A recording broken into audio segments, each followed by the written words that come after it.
teachers of Eagle County and the other surrounding areas for what they've done for my family and my kids who are successful.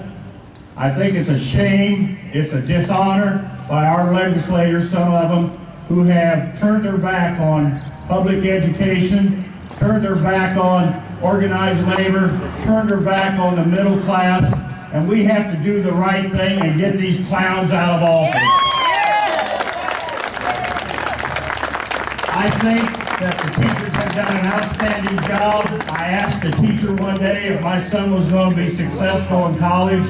My son graduated with a 3.6 grade, and he's in working for education. He is in public relations at the college he graduated from. So once again, I want you to remember and don't forget who we need to take out. Thank you.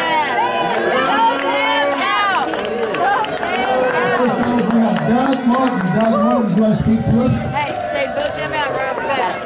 Vote them out. Vote them out. Say it right back. Vote them out. Vote them out. Vote them out.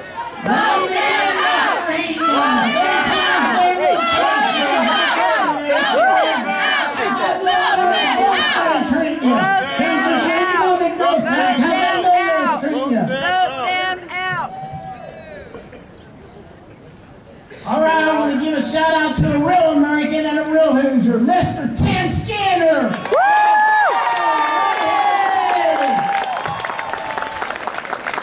We need to put Skinner back in office.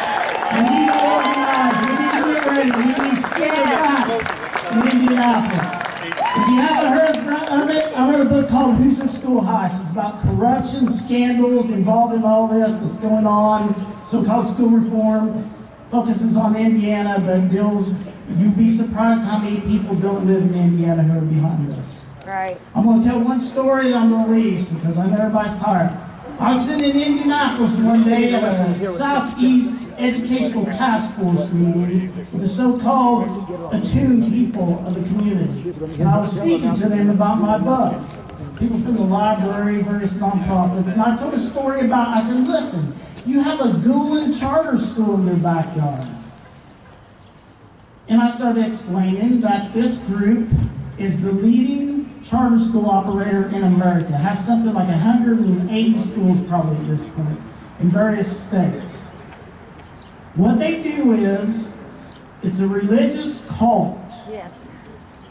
They take people from Turkey and they ship them over here and give them jobs as teachers. Then they take part of our taxpayers' money, millions of dollars, and funnel it back to Turkey to try to overthrow the government over there.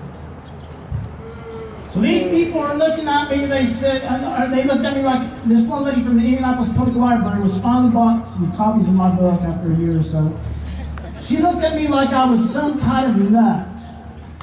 And I explained the story behind it, and 2 weeks later, the FBI raided that charter school in Indiana.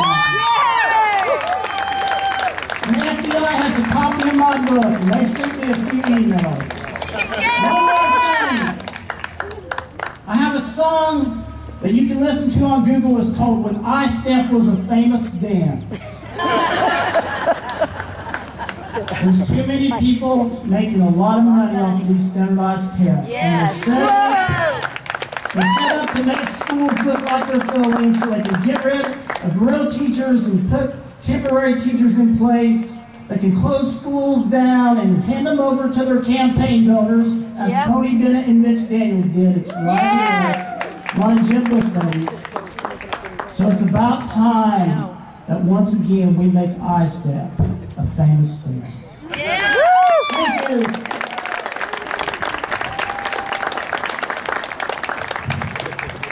As Representative Heaton walked past me, some of you probably saw me lean over and said something to me.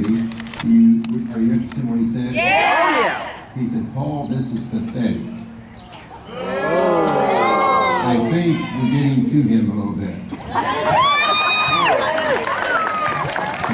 This time right